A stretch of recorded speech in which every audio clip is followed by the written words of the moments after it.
Title: Drake just got robbed blind, and the receipt doesn't even exist. Alright, family.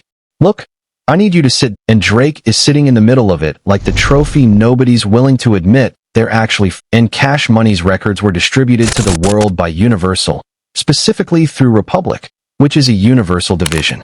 So follow the ladder with me. Drake, the artist, is at the bottom of the stack. Above Drake sits Young Money, which belongs to Wayne. Above Wayne sits Cash Money, which belongs to Birdman.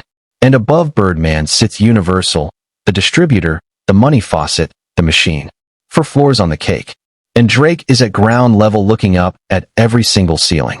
That's not a decorative detail, family. That is the entire story. Because when Drake dropped Thank Me Later, when Drake dropped Take Care, when Drake dropped Nothing Was the Same, when Drake dropped Views, when Drake dropped Scorpion, his first 5 studio albums per Billboard, the run that made Drake Drake. Those recordings were never owned by Drake. Not one of them. Drake's contractual obligations under that 4-layer structure ran all the way through Scorpion in 2018. For the first decade of his career, the biggest rapper alive did not own a single master of his own biggest work. Drake got the fame. Drake got the trophies. Drake got the plaques. Somebody else got the asset. And the asset is where the money actually sleeps. So why did Birdman have masters to brag about in the first place? Because of one of the most famous deals in the history of the record business. Go with me back to 1998. Cash Money is a New Orleans independent, regional, hungry, doing serious numbers in the South. Universal wants in. The deal they cut, this is reported, because the actual paperwork has never been public, was a 3-year distribution deal reportedly worth around $30 million.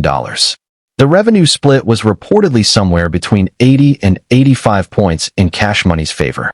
Different sources give slightly different numbers, and that little detail is already telling you something important. Even the most famous deals in this industry are only known secondhand. But there is one term every single source agrees on. Cash Money kept ownership of its masters in that original 1998 deal. Universal distributed. Birdman still owned.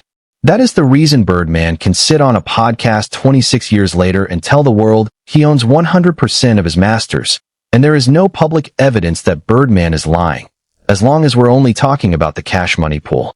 Now hold 2 pools in your head, because the entire mystery lives in the gap between them. Pool 1, that's Cash Money's masters. That's Birdman's territory. Pool 2, that's Young Money's masters. That's the pool Drake's albums. Birdman's 49% stake in Young Money reportedly transferred to Wayne in that settlement. What we don't know, because it was never made public, and I want you to remember this, is what the settlement said about the masters themselves.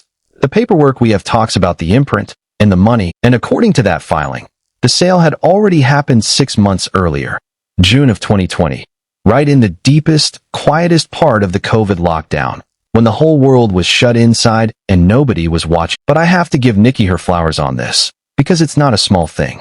Back in 2009, when Nicki was signing her deal as a brand new artist with almost zero leverage, Nicki fought to keep her 360 rights while every other artist around her was signing them straight away. I broke that whole moment down 2 videos back. Nicki saw the game clearer, earlier, and harder than almost anyone else in the room. It did not stop Nicki's early masters from ending up inside somebody else's package deal, but Nicki understood something most artists never learn until it's too late. Something Drake would end up spending a decade learning. I went looking for the actual document, and here is everything the public record has to offer for the most valuable black catalog in modern music. 1. A 1998 distribution deal known only through secondhand reporting. 2. A 2018 settlement whose master's terms were never disclosed to the public. 3. A 2020 sale known only through 1 sentence in 1 hostile lawsuit, unconfirmed by either party. And 4. A 2025 sworn declaration from Sir Lucian Grainge that, so you see the pattern, family. Even Drake's freedom is only reported. Now I want to hit one more thing, because I get this question every single time I cover Drake's masters. Y'all keep asking me, why doesn't Drake just re-record his old albums the way Taylor Swift did? Drake could get the originals. Drake could take the value back. It's a great question, but there are 3 real reasons I don't believe Drake will actually do it. Reason number 1, Taylor Swift's old masters were owned by Taylor Swift's enemy. Big Machine sold them out from under Taylor. and Taylor's new label cheered when Taylor burned that asset down through re-recording. But Drake's old masters reportedly sit inside Universal. And that is the same Universal that just handed Drake a reported $400 million contract to stay in 2022. If Drake torched his own catalog now, re-recording Marvin's Room in 2026 means re-clearing every single sample, relicensing every producer, calling every guest feature back into the studio one at a time. And even if Drake pulled all of that off flawlessly like De La Soul had to, the culture treats the original take as the artifact. The re-record would not feel like reclamation. It would feel like karaoke. And Drake, whatever you think about Drake, is not a karaoke artist. But, and this is the part nobody talks about, the threat alone was enough. Taylor Swift didn't just win back Taylor's songs. Taylor repriced every catalog on Earth. Every buyer, every private equity firm. The 2018 master's terms are silence. The 2020 sale price is in excess of. When your asset is your exit, you keep the paperwork private forever. Remember one sentence from this whole video. In this business, confusion, what are they actually risking? When do they break even on that risk? And does ownership of the thing you made ever come back to you? Because if the answer to that third question is no, you are not signing a deal. You are selling your house to pay your rent. And Drake almost spent his entire career doing exactly that. That's where I'll leave it tonight, family. Day 343.